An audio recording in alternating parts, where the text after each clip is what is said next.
시청자 여러분 안녕하십니까? KBC 8시 뉴스 시작합니다. 토요일인 오늘 광주 전남은 대체로 흐린 가운데 가끔 비가 내리는 곳이 있었습니다.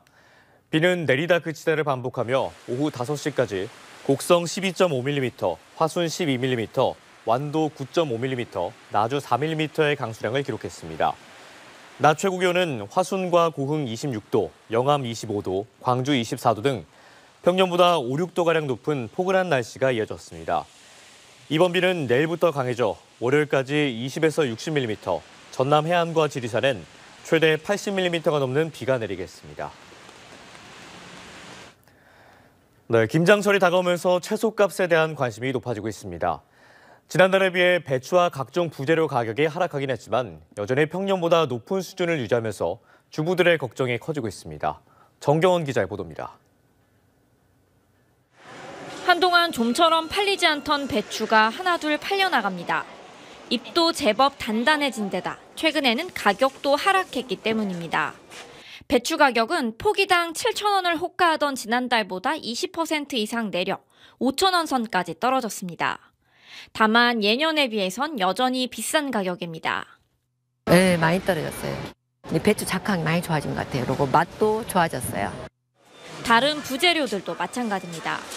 쪽파의 경우 평년보다 60% 이상, 건고추도 25%나 비쌉니다.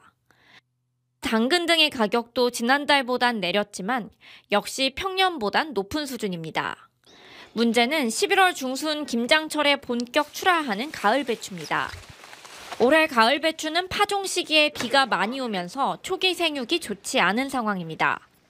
배추의 작황을 좀 더 지켜봐야 김장철 배추값을 가늠할 수 있을 것으로 보입니다. 고공행진을 멈추지 않고 있는 소금값은 더 큰 걱정거리입니다. 굵은 소금은 5kg에 14,000원 안팎을 오가고 있는 실정입니다. 평년보다 60% 이상 비쌉니다. 시민들은 채소값과 소금값 등 김장 물가를 봐가며 올해 김장을 포기하거나 양을 줄이겠다고 말합니다. 김장은 딴 때에 비해서 절반만 하려고요.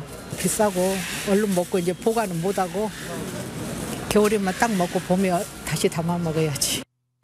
정부의 비축 물량 방출에도 불구하고 채소값이 안정을 찾지 못하면서 김장철을 앞둔 주부들의 고민이 깊어지고 있습니다. KBC 정경원입니다. 완도에서 마을버스와 1톤 화물 차량이 충돌하는 사고로 탑승자 4명이 다쳤습니다.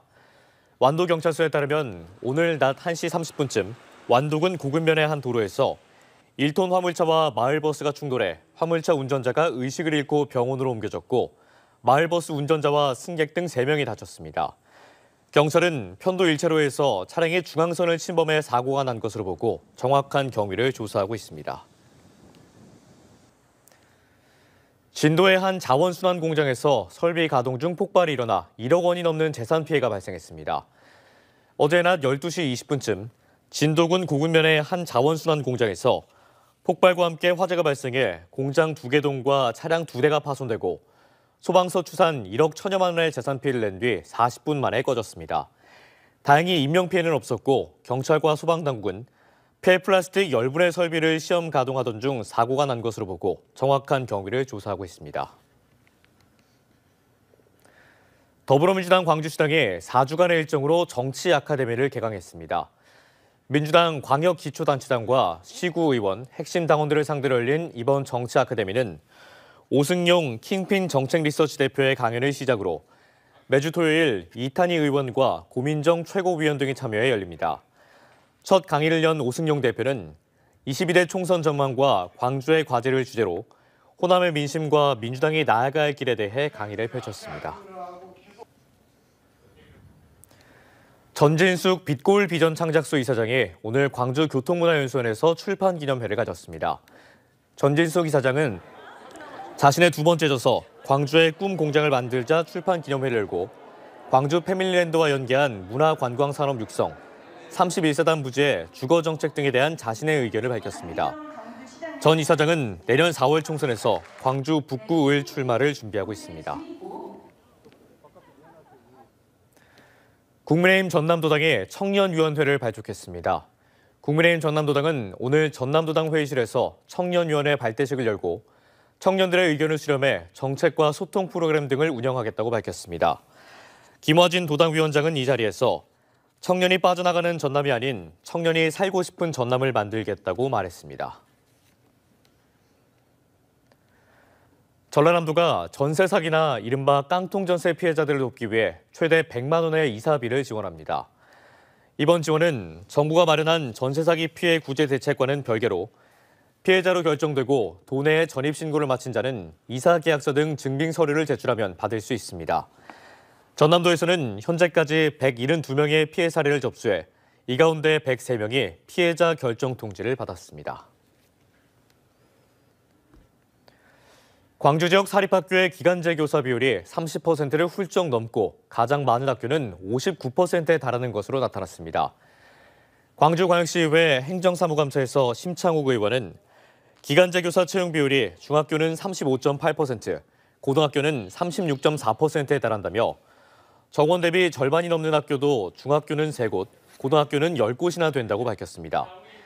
이에 대해 광주시 교육청 관계자는 사학정책 간담회 등을 통해 사립학교가 정교사를 채용할 수 있도록 독려하고 있다고 말했습니다.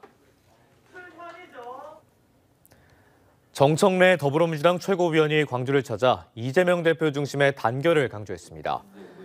정 의원은 오늘 광주 동구 전일빌딩에서 특강을 열고 내년 총선에선 이재명을 중심으로 민주당이 총선에서 이겨야 한다고 말했습니다.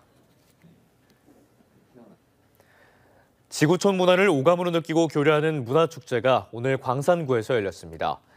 광주 광산구 설암동 황룡친수공원에서 열린 2023년 광산구 세계시민 문화한마당 축제는 세계 시민을 꿈꾸는 800여 명이 참석해 각국의 문화를 체험했습니다. 이번 축제에서는 다양한 문화의 광산구민이 참여하는 국가별 공동체 행진과 각국 전통예술 공연 경진대회가 열려 눈길을 끌었습니다.